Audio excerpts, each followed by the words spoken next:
Hello everyone. The US Championship has finished last night or last day, depending on where you live, and the final standings are slightly unexpected. Samuel Shankland won, and it's quite a refreshment considering the rule of the strongest American players that have been reigning the US Championship for years now. And I think it's a good and welcome change to have someone else win the championship. And in fact, in a very convincing fashion, he played a series of marvelous games, and he was in complete control of his behavior, composure, and he was focused on the games, and he played well. And his biggest rival throughout the tournament was Fabiano Caruana, who only finished half a point behind him, which is unfortunate for Fabiano because he didn't get to decide his own fate coming into last round, because if Shankland won, then Caruana stood no chance anyway. But this is his final round game, and his dominance in this game was extraordinary, and his opponent Alexander Onischuk stood no chance from start to finish.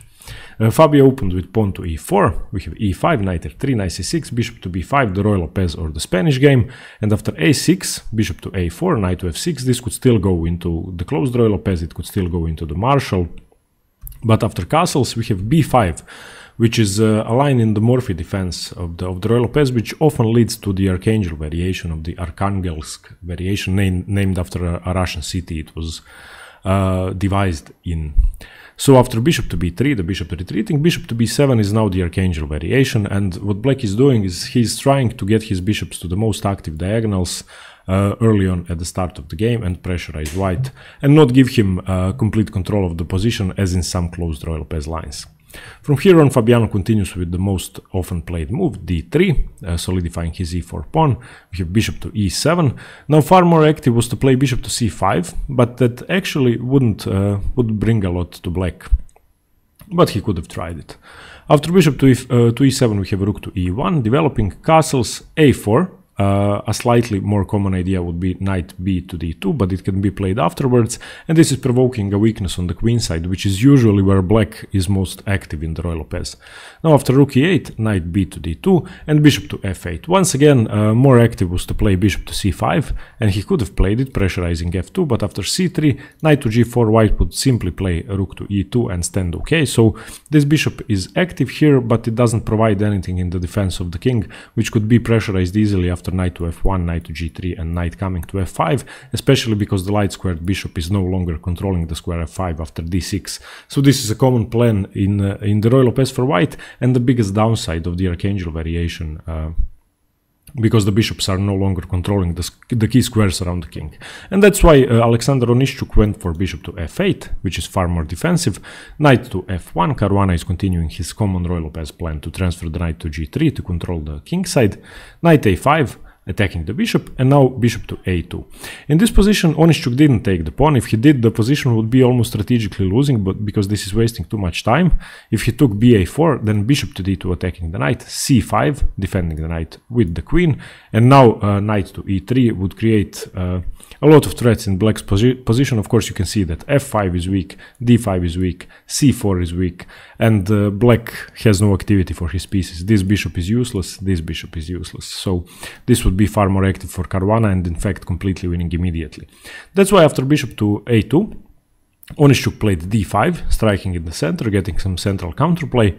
We have ab5, and now e takes d5. He could go a clear pawn up. However, this wouldn't be favorable for him, I will show you, because after bishop d5, if he takes the e5 pawn, then after knight takes e5, bishop takes a2, and after rook takes a2, Onischuk would have a move queen to d5, seemingly attacking both the knight and the rook, but Caruana wouldn't lose the piece because of c4.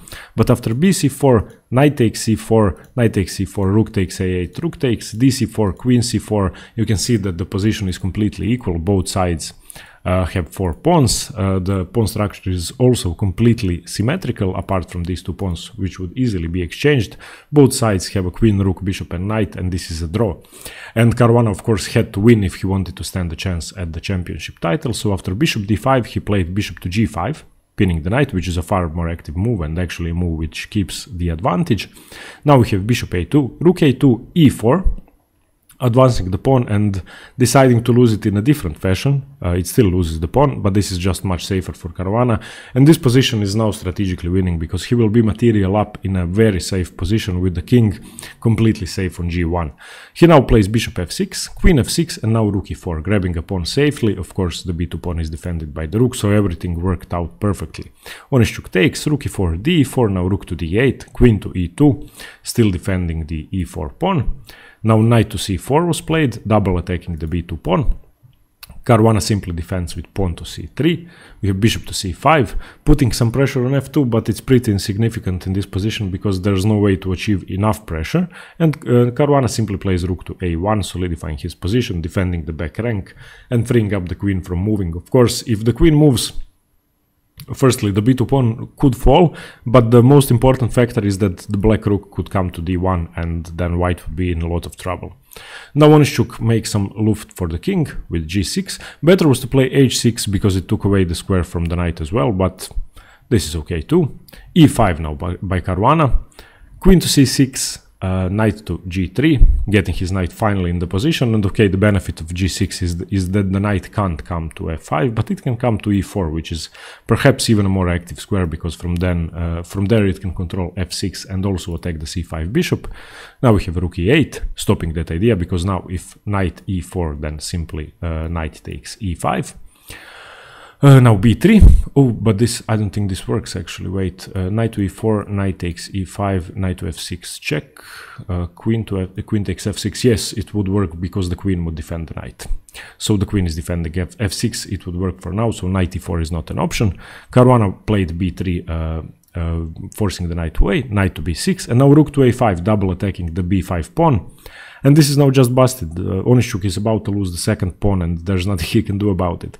A fairly simple plan by Caruana, just grab one pawn, go for the second one and win. Now we have bishop f8 and queen b5, rook b5. That's it, 2 pawns up.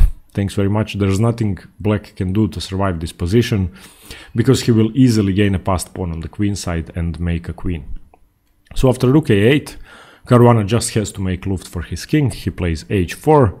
And in this position, believe it or not, Alexander Onischuk resigned. He gave up, and this is a 29 move game. I don't know if you could call it a miniature because there was no brilliant sacrifices. There was no brilliant attacking chess. He simply won a pawn, then won the second pawn. And Onischuk went for a risky line in the Ruy Lopez. Of course, the Archangel Variation is very double-edged for black because it gives white a lot of pressure on the queen side and on the king side. And perhaps it was unwise to play that against Caruana, who is so theoretically prepared that he is ready to exploit any single inaccuracy with such ferocity that you won't be able to survive for another 10 moves. And that's what he displayed in this game, and he just crushed Onischuk. He punished the opening and he punished the lack of middle game precision perfectly. Okay, everybody. Of course, Caruana has finished the US Championship in second place. He's half a point behind Samuel Shankland, but perhaps this is world's justice because he won the candidates, he won the Grenke Chess Classic, and he couldn't win 3 in a row, but still a great performance and a great confidence boost before the London match against Magnus Carlsen. Okay, thanks for watching, stay tuned for more chess, and see you later. Bye!